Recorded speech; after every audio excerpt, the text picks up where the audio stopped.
ओम श्री परमात्मने नमः। अथ पंचम अध्याय कर्म संन्यास योग। अर्जुन उवाच संन्यासं कर्मणां कृष्णं पुनर्योगं च संससि यच्छयेतयोरेकं तन्मे ब्रूहि सुनिश्चितम्। अर्जुन कहले, हे कृष्ण, आपण कर्म मानकर संन्यास को प्रशंसा करुछंती, पुणी कर्म योगर मध्य प्रशंसा करुछंती। एई दुईटी मध्यरु केउटी मो पई सुनिश्चित रूपे कल्याणकर साधन हेबो ताहा कुहन्तु।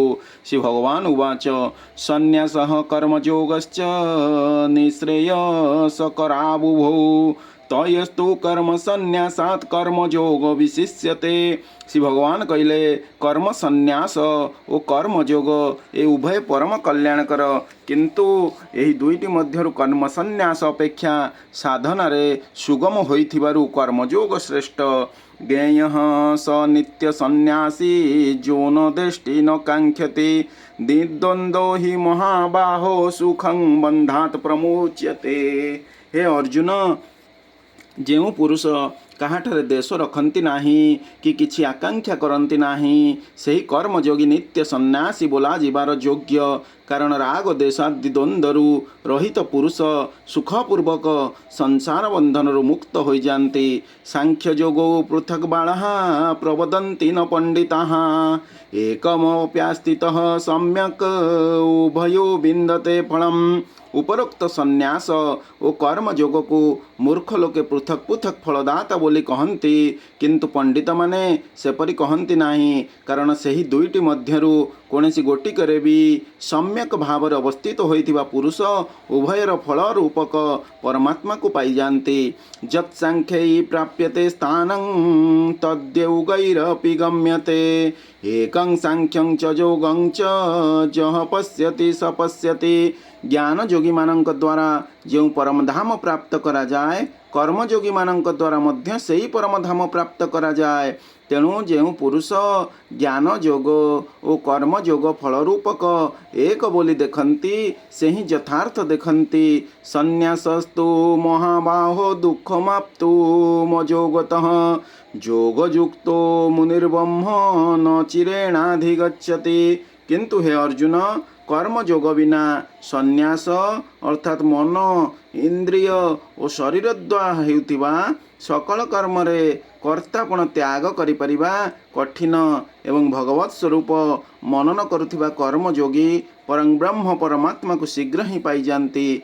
योगयुक्त विशुद्धात्मा विजिदात्मा जितेन्द्रिय सर्वभूतात्म भूतात्मा कुर्वन्नपि न लिप्यते।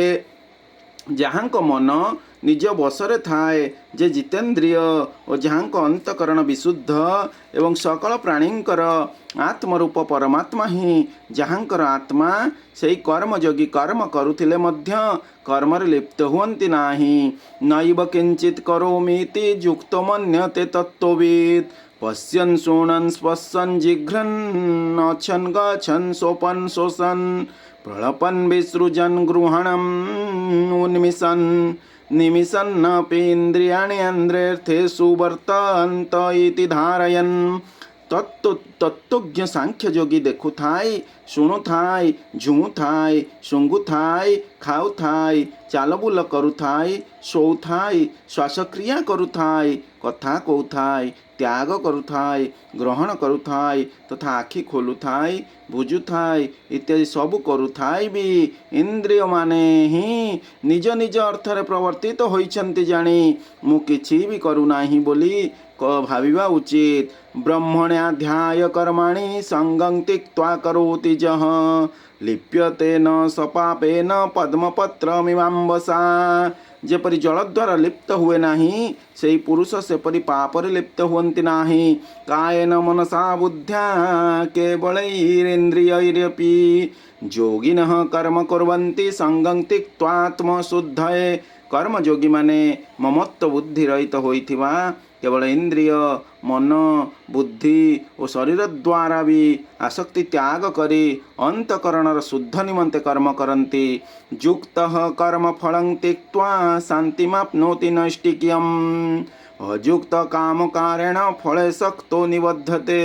कर्मयोगी कर्मफल त्याग करी भगवत प्राप्ति रूपक शांति लाभ करती एवं सकाम पुरुष कामनार प्रेरणार फलासक्त होई बंधन रे पड़े सर्वकर्माणि मनसा सन्यास्यास्ते सुखं वसी नवद्वारे पुरे देहे नैव कुर्वन् कारयन् अंतकरण को बसरे रखी सांख्य जोग आचरण करुवा पुरुष किछि न करी ओ किछि न कराई ही नवद्वार विशिष्ट शरीर रूपक पुरे मन द्वारा सकल कर्म त्याग करिदेई सच्चिदानंद घन परमात्मा स्वरूप आनंद रूपे अवस्थान करन्ति न कर्तृत्वं न कर्माणि लोकस्य सृजति प्रभु न कर्म फल संयोगं स्वभावस्तु प्रवर्तते।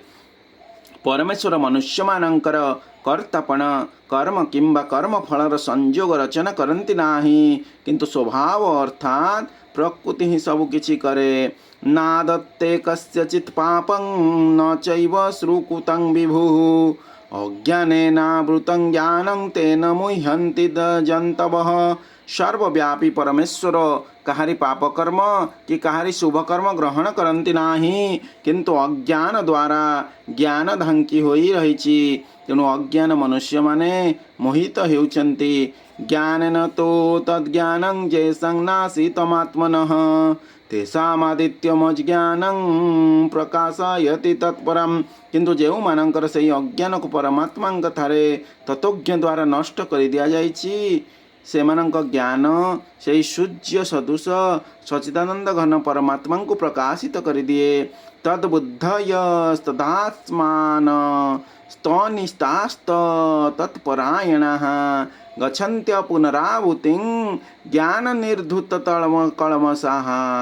जेउ मानकर मन तद्रूप हो जाइछि जेउ मानकर बुद्धि तद्रूप हो जाइछि ओ सच्चिदानंद घन परमात्मा ठारे ही जेउ माने निरंतर एक भाव अवस्थित से तत्परायण पुरुष माने ज्ञान द्वारा पाप रहित होई अपुनरावृत्ति अर्थात परमगति प्राप्त हुवन्ति। विद्या विनय संपन्ने ब्राह्मणे गविहस्तिनि सुनी चैव सोपाके च पंडिता समदर्शिनः।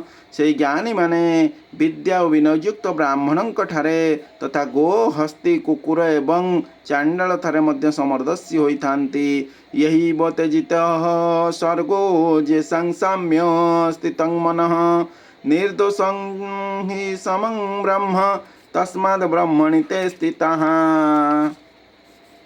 जो माने मन समभाव अवस्थित सेमानंक द्वारा यही जीवित अवस्थार ही समग्र संसार विजित होइथाय। जेहेतु सच्चिदानंद घन परमात्मा निर्दोष और सम तेणु सेमाने सच्चिदानंद घन परमात्मा ही अवस्थान करन्ति।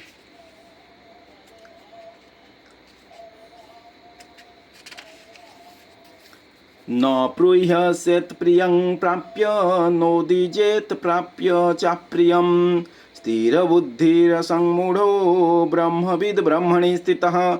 जो पुरुष प्रिय वस्तु पाईगले हर्षित हुवन्ति नाही कि अप्रिय वस्तु पाईगले उद्विग्न हुवन्ति नाही ते स्थिर बुद्धि संशय रहित ब्रह्मवेता पुरुष सच्चिदानंद घन परम ब्रह्म परमात्मा रे एक ही भाव रे नित्य स्थित अटंती। बाह्य स्पर्शे सुशक्तात्मा विन्दत्यात्म निजत् सुखम सब्रह्म जोग युक्तात्मा सुख मोक्षयमश्नुते। बाह्य विषय नशक्त अंतकरण विशिष्ट साधक आत्मारे जो ध्यान जनित सात्विक आनंद रही ताहा प्राप्त हुवन्ति। तापर से सच्चिदानंद घन परम ब्रह्म परमात्मा का ध्यान रूपक जोगरे अभिन्न भावरे अवस्थित होइतिबा पुरुष अक्षय आनंद अनुभव करन्ति।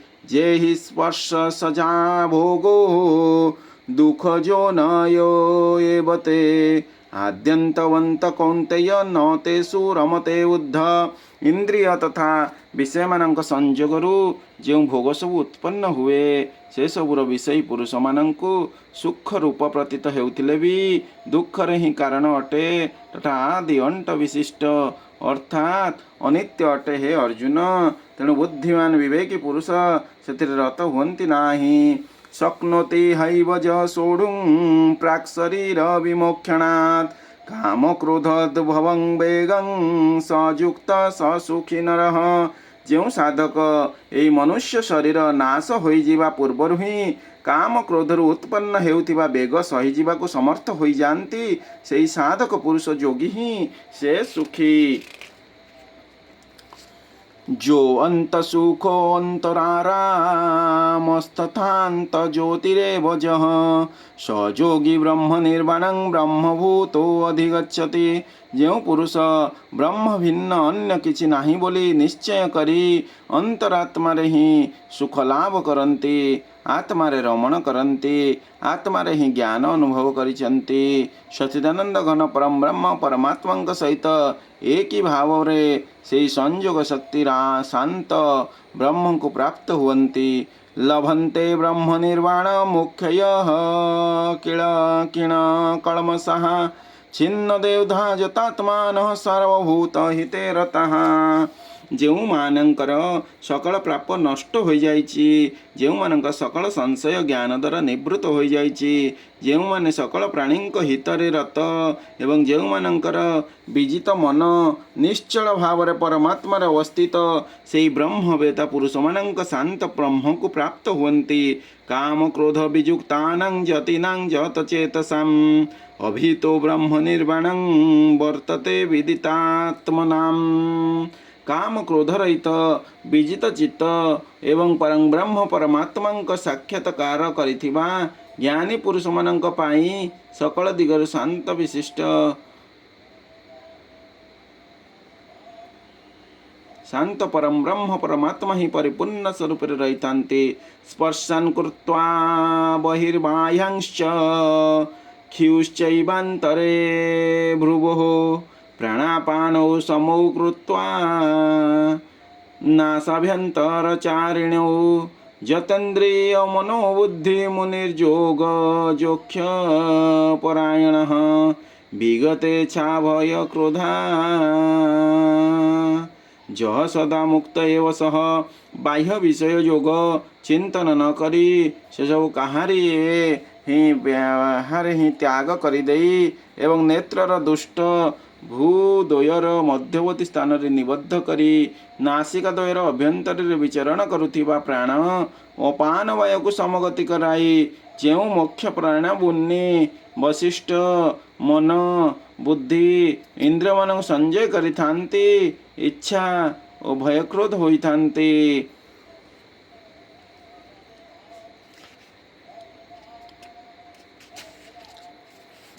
भोक्तारं यज्ञतपसां सर्वलोक महेश्वरं सुहृदं सर्वभूतानां ज्ञात्वा मां शान्तिमुच्यते। मोर भक्त ମୋତେ ସକଳ ଯଜ୍ଞର ଓ ତପର ଭୋକ୍ତା, ସମସ୍ତ ଲୋକର ଈଶ୍ୱର ମାନଙ୍କର ହିଁ ଈଶ୍ୱର ତଥା ସକଳ ପ୍ରାଣୀମାନଙ୍କର ସୁହୃଦ ଅର୍ଥାତ୍ ସ୍ୱାର୍ଥ ରହିତ ଦୟାଳୁ ଓ ପ୍ରେମୀ ବୋଲି ତତ୍ତ୍ୱ ଜାଣିପାରି ଶାନ୍ତି ଲାଭ କରନ୍ତି। ओं तत्सदिति श्रीमद्भगवद्गीतासु उपनिषत्सु ब्रह्म विद्यायां योगशास्त्रे श्रीकृष्ण अर्जुन संवादे नाम 12 अध्याय नाम 5 अध्याय।